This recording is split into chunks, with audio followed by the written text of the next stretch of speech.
Hi there, and welcome to the Multiply You podcast, where we showcase top experts in their space and reveal all the secrets you need to know to multiply you.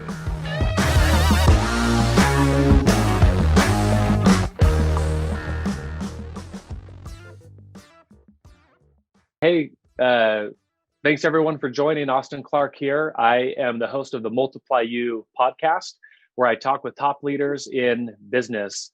I've got Jeremy Weiss here of Rise 25, who's done thousands of interviews with successful entrepreneurs and CEOs. And today we flipped the script and he will be interviewing me.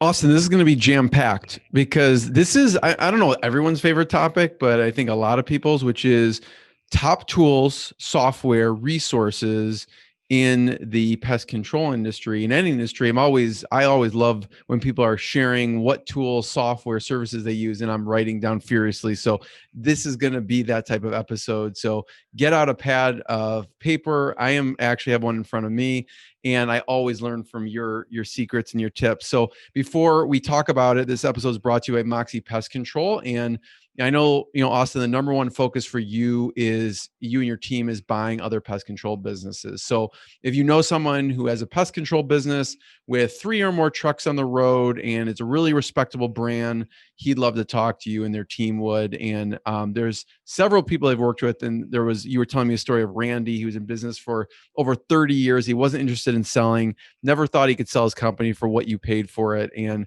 he's living a great life now. So if you are interested or you know someone, you can text him directly at 480-254-9730 or email aclark@moxiepestcontrol.com. If you go to the main website of Moxie Pest Control, their national team will get it and Austin won't. So make sure you email him directly at aclark@moxiepestcontrol.com.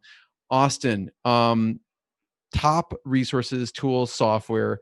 Let's start with software. What kind of software? Someone that has a pest control business, maybe they've been around a long time. Maybe they're just starting their pest control business. What's the suite of software that you love and recommend? Technology is such, a huge piece, I think, of any business anymore today. And, when you consider it and just how quickly and easily it allows you to serve your customers, whether it's communicating more clearly with them or getting them invoices faster or information faster.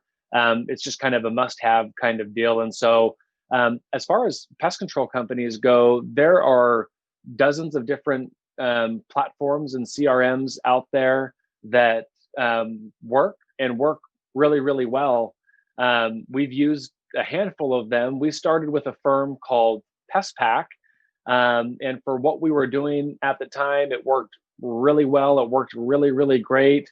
It's a little bit archaic and not super user friendly. And I think that they've since we went away from that software probably 5 or 6 years ago, I know through the grapevine that they've made just hundreds and hundreds of iterations that have improved it. But that is a great software and very, very helpful. We currently use a platform called Pest Routes, and we have a really, really neat relationship with them. I think that Jared Green, or Brown rather, the original founder, I know that for a while he worked out of our operation in Dallas, Texas. We've always had a really special relationship with there. Jared's not involved, I think, only as a board member anymore with the company. But, it started, I don't know the very early on stories of Pest Routes, but I believe it started as essentially just like a texting platform where people could text in appointments from contacts that they had made. And then from there, it grew into, what it is today, just serving hundreds and hundreds, if not thousands, of pest control companies all throughout the country, if not the world. My director of operations, Travis, he's on the phone and exchanging emails pretty regularly with a lot of their executives, Gav is one of the executives over there who's been just so helpful in providing value to us. Rubens, I think that Rubens is their CTO, and they have an incredibly capable team. I think just a couple of years ago, the company sold, and investors have really been cranking it up, and so it's an amazing type of platform. But there's different types of Serve Suite, Serve Pro platforms that aren't necessarily specific. Gorilla Desk, I know, is one of them that aren't necessarily specific to the pest space. I mean, I even know a lot of home service companies that use pest routes that don't do pest control. They do landscaping, or they do pools, or they do whatever else. And so a lot of those softwares are similar. Another great one out there that we haven't been able to use quite yet, but then we've been looking to beta a few things with, is Service Titan. And we have a couple of common friends, Jeremy, you and I, in the home services space. Tommy Mello's one of them over at A1 Garage Doors that just loves the platform. I believe Ken Goodrich of Gettle is using that platform as well. And it kind of takes it from a fully stacked CRM to just a complete operating system that just helps to manage the customer journey from before their customers, so marketing, to even re-engagement campaigns after their customers. I was able to meet, Tom Howard does a lot of speaking for them. I think that he's on staff over there now, but Tom runs a very successful HVAC company in California. And I know that the testimonials that he gives of Service Titan is just amazing. It kind of takes, like I said, the fully stacked CRM to just a whole nother level. So those are some key pieces of, you've got to have a software to house all of your customer data, right? Depending on, if you're just getting started, or if you're a mid-sized firm or a large firm, there's different human capital management softwares out there for payroll and HR and onboarding and offboarding. I feel that we've almost used all of them. We've used ADP, we've used Paychecks currently, and it's really working for us. We use Zenefits and have for the last 6 or 7 years, and they've done a really, really great job for what we need them to do. Gosh, I feel bad, I'm kind of dominating the conversation, but there's the phone integration, and it just never ends. How you're talk about the phone for a second. Yeah, I feel like we struck out a lot earlier on with different platforms that we use, or used rather. I won't mention really any of them. We use a phone system that we love right now. It's called Nextiva. And I shouldn't say we struck out with all of them. The platform we used before that was Ring Central, and it was incredible. And you've got to understand our business in the last 24 months or so. It's grown very rapidly, and so it was just time to. We had outgrown the capabilities of the current platform, and we just needed more. And so, if you're a one-man shop, it's a free Google Voice number all the way, right? If you're running 50 contact center agents, you probably need something a little bit more robust than that. If you're running a 500 person operation, then it's probably something even more robust than that. But we've certainly had a lot of great luck with Nextiva, and the capabilities there are pretty neat, and how we're able to communicate with our customer, and the metrics too that help us drive decisions for hiring and customer service and those sorts of metrics. Is that a tough transition going from like a Ring Central or whatever you had before to Nextiva? I feel like there must be a pain of disconnect. You probably held out as long as humanly possible.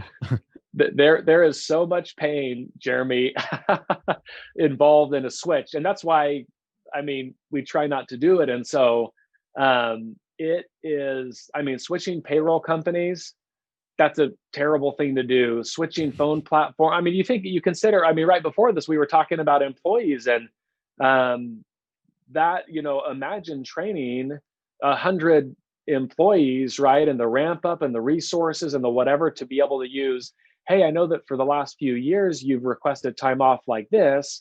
Well, now this is how you do it. I know for the last whatever years you have logged in and logged out, or clocked in or clocked. And so People don't there's like this. change. You know, Oh people do not like, gosh. so even a small change, which this is, I'm not saying this isn't a small change, like people get up in arms. Yep. Yep. And so you want to do your due diligence, and you've got to make sure that that change is the right thing. And so whether it's switching from payroll platforms, we're in the middle of making a switch from our bank that we've used since inception, 10 years or so ago. And so, yeah, you just got to make sure the upside is that there's a lot of upside. So yeah, very Would, painful. I guess, knowing what you know now though, Austin, would you have gone with Nextiva off the bat, or was that too robust to start?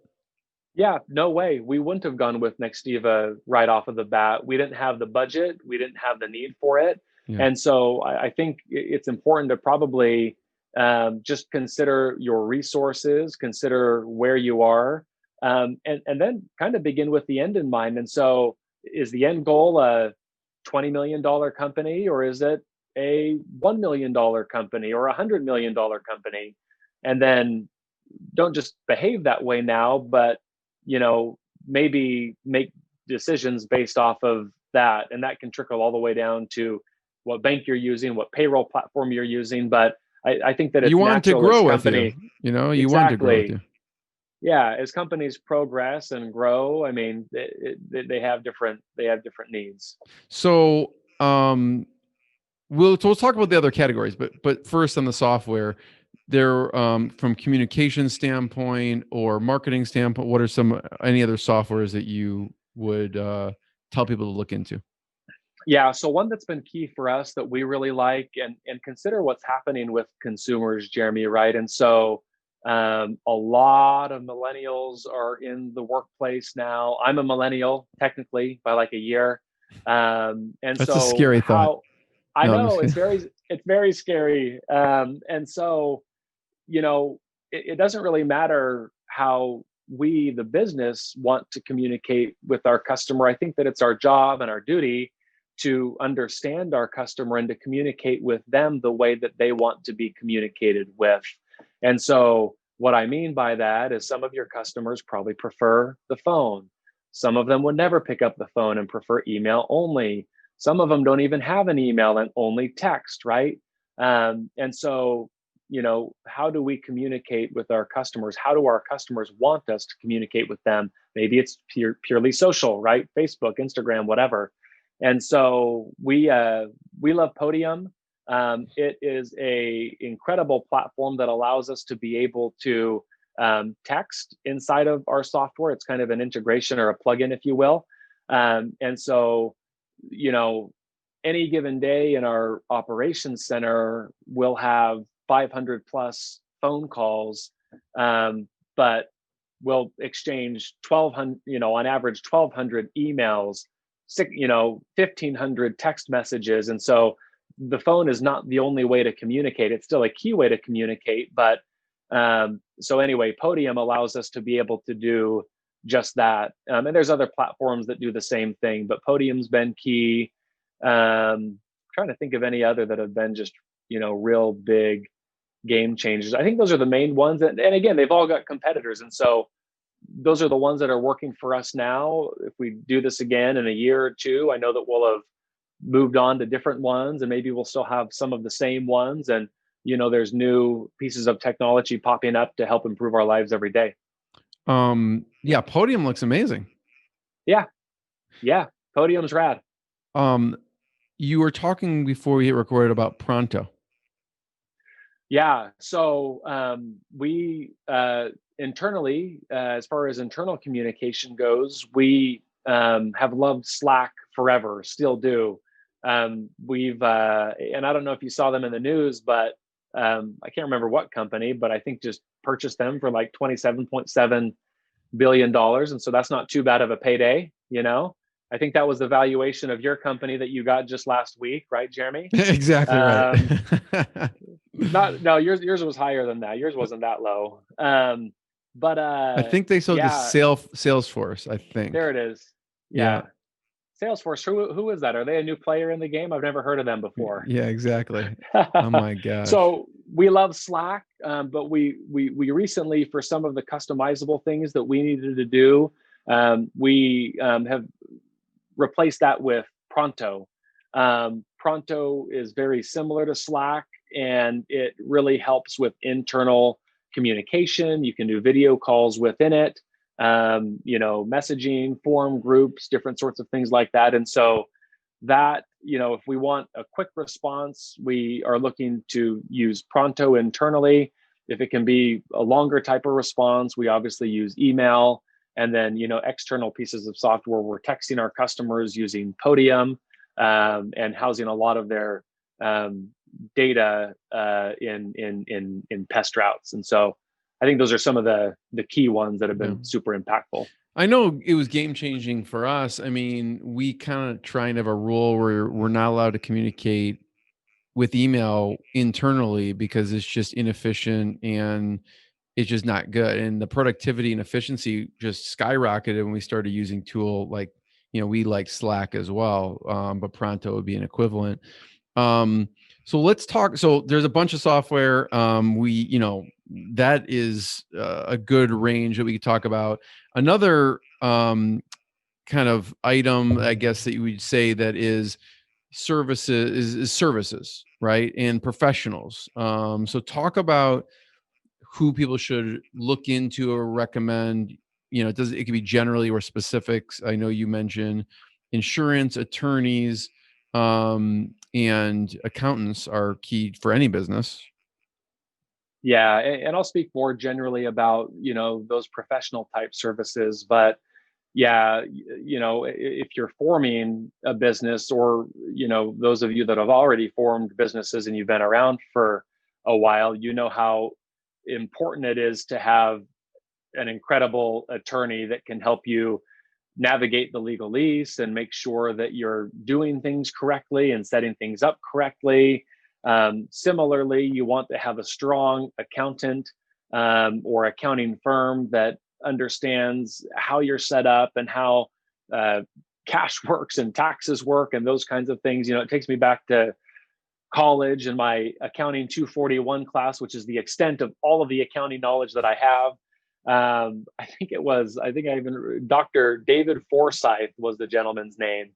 And he said, look, a lot of you are going to go out there into the world. You're going to be parts of businesses or own businesses, and you're going to work really hard for your money. And boy, he was right. And he said, you want to have a good accountant to have that person help you keep more of the money that you have worked so hard to earn. And so, we've all got to, contribute and give Uncle Sam his fair share, but only his fair share.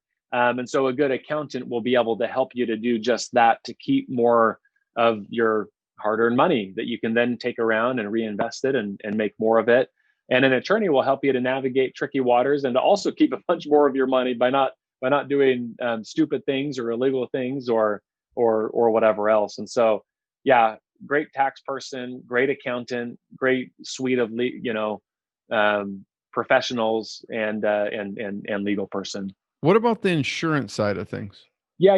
And that's a great point too. We've had a couple of different insurance agencies over the year. And I was just on the phone the other day, matter of fact, with a friend of mine, Dean Nelson at the Mahoney Group. And in fact, they do quite a bit. I believe they write quite a bit of pest business at that firm, not just locally here in Arizona, but all over the place. And you have to have a great insurance person. Dean writes business for a handful of the Moxie companies. And, it's difficult enough to run and operate your business. Some of these things that we've talked about, Jeremy, they need to be the last thing on your mind, but they can't be the least important thing. Because if you don't have the right kind of coverage, right, or you thought that it meant something different, or you thought your deductibles were something different, it takes one not even serious claim, but to really put yourself and your business at jeopardy and in a bind. And so, Dean's totally great over at the Mahoney Group, and there's thousands of firms out there, and even more agents that could help people navigate those waters. And yeah, that's super important. You know, you don't need it till you need it type of thing. But you need to have it. Talk about, you know, some of the groups, you know, there's associations, there's conferences. What are some of the groups that you like or recommend? Yeah. So one of the things I wish I would have done a little bit better earlier on in my journey in the pest space is become a little bit more friendly with our regulatory agency, which in Arizona it's the Pest Management Division. The Pest Management Division is inside of the Department of Agriculture, and their primary job is to really keep people safe and to educate. And so what I've learned is that they are a tremendous resource in doing just that, keeping people safe. They're not looking to fine you for doing this thing wrong or that thing wrong or reporting that form wrong on accident or whatever else. And I've truly come to find that, um, there's a lot of really key people down there, but Robert Tolton and Vince Craig, we've recently, they'll do routine audits, which I think a lot of people don't like. I actually really, really like it because it's an opportunity for us to normally shine. And if not, and they find something that either the I's not dotted or T's not crossed, it allows us an opportunity to be able to correct that before, but before something wrong happens. And so, I would say make friends and be friendly with your regulatory agencies, whatever space that you're in. I believe, they really truly are there to be able to help and to keep people safe. And we've even had experiences. We usually once a year, every other year, we invite them down to do a vehicle check to make sure that our vehicles are set up the way that they've asked us to set them up. And then they'll either tell us yes it is or no it's not, and leave us a sheet. And a lot of the times it is, sometimes it's not. If it's not, then we'll correct it, and then we'll make sure that our entire fleet is that way. And so we can feel good about having that done every couple of years. The other thing that they'll do too, or we'll invite them to come and do cage inspections where we store our either equipment or chemical. There's different rules around how that can go. And so they'll let us know if we're doing it correctly or incorrectly or whatever else. And so in my experience, they are certainly looking to contribute and provide value, and not, write you $100 ticket for this or a $500 ticket for that. They're awesome. And then associations, conferences, any you Yep. recommend? Yeah. So the big, the big national convention is the National Pest Association, the NPMA. And I mean, it's a really great place to actually learn a lot about what we're talking about today. There's just different vendors as it pertains to insurance and chemical manufacturers or distributors, equipment, software. And, they've got great keynote speakers and speakers in general that are experts in biology and pest and different pest sciences. They've got just all types of people that, I mean, you could go there and listen and glean different things, and just, it's a great, with the current, climate, there's not a lot of those things happening, but they're still happening virtually. And so it's great to be able to listen in and learn from people that have been there, done that, and maybe made some of those same sorts of mistakes. The local one here in Arizona is the AZPPO, Arizona Pest Professional, Management Association. And we've just recently, in the last year or two, got more involved in that. And so we're learning a lot about that. We're making friends. And, one of the things that I was kind of concerned about is to see that, in Arizona, at least enrollment is relatively low, in my opinion. I don't know what is the average or what's normal, but I'd like to see that enrollment bump up there a little bit. And our organization, we were part of the problem for the first couple of years, but now we're enrolled. And, what they look to do there is, to keep different products and chemicals ready to be able to use. They push through a lot of legislation, or fight a lot of different legislation, so that we can continue to do what we do as pest professionals, and protecting the food supply, and limiting disease and those sorts of things. And so we've appreciated and enjoyed our association and relationships that we've had there. It's a great organization. Yeah, I'm trying to think. people don't realize, like, supporting those associations, they're really doing a lot of lobbying and helping behind the scenes that it's more than meets the eye for all these type of professions. I So had no idea, Jeremy. I almost feel guilty that it took us so long to be able to participate in that way for exactly like you said. They lobby like crazy, right? I mean, they are fighting for, whatever industry you're in, they're really fighting for your industry because others are fighting to regulate more and whatever else. And so, we would hope that some of our nickels and dimes or whatever, make it all the way to be able to help make a difference. And as we get more involved and provide more resources like people in time, that we would hope that that would make a difference. yeah, Austin, when I think of pest control, obviously I think of just I get freaked out by things like scorpions. I just kill those suckers, right? So it makes me think of chemicals, right? So what's some of the maybe equipment or chemicals out there that people should look at?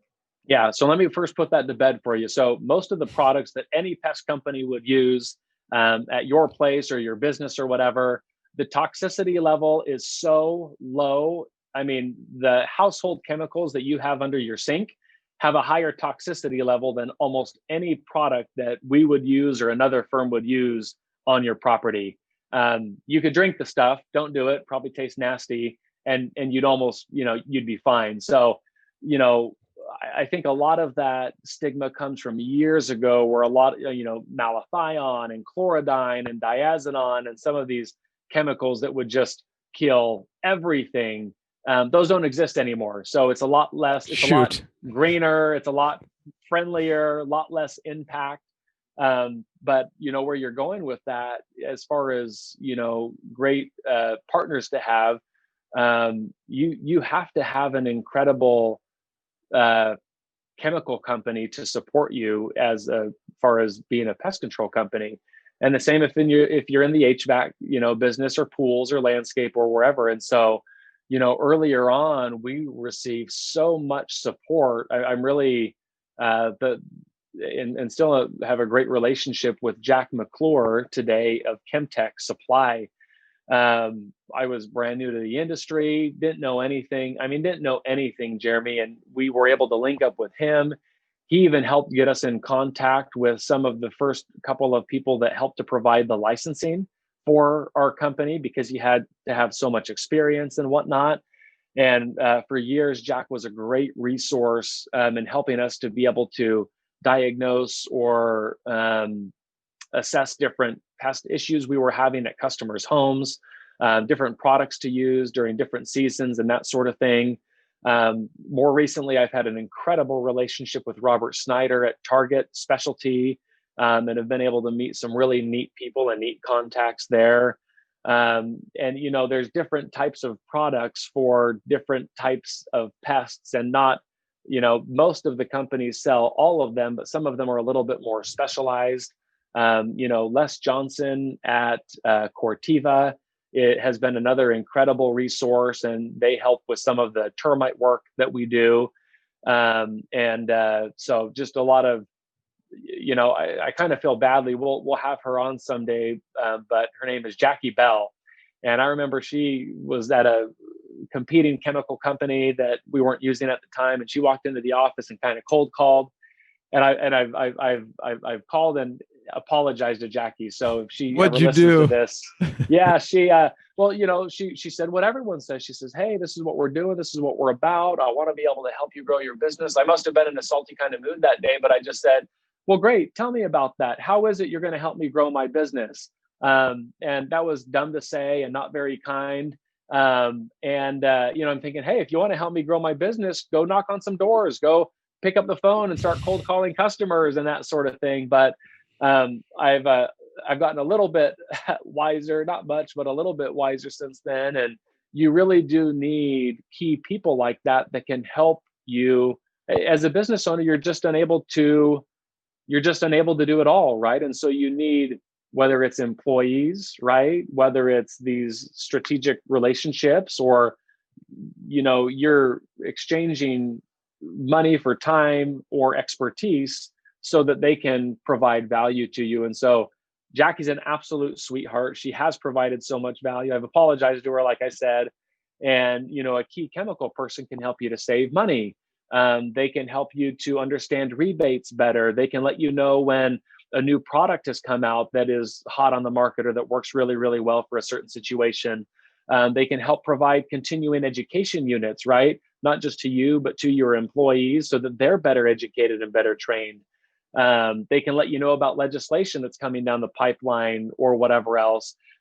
They can let you know, for example, earlier on this year with the pandemic, a lot of the stuff coming from overseas was on back order. And they said, hey, you order a lot of this, get it now because we've got a 6-month or week or whatever lag time. And so those relationships are important. How much is my business growing if I don't have the product I need to go and service my customers, right?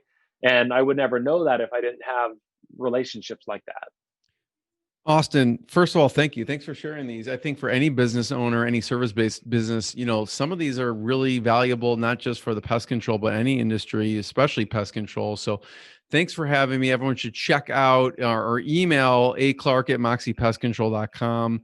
If you have any questions, check out more episodes of the podcast. And Austin, thank you so much. Hey, you got it. Thanks, Jeremy.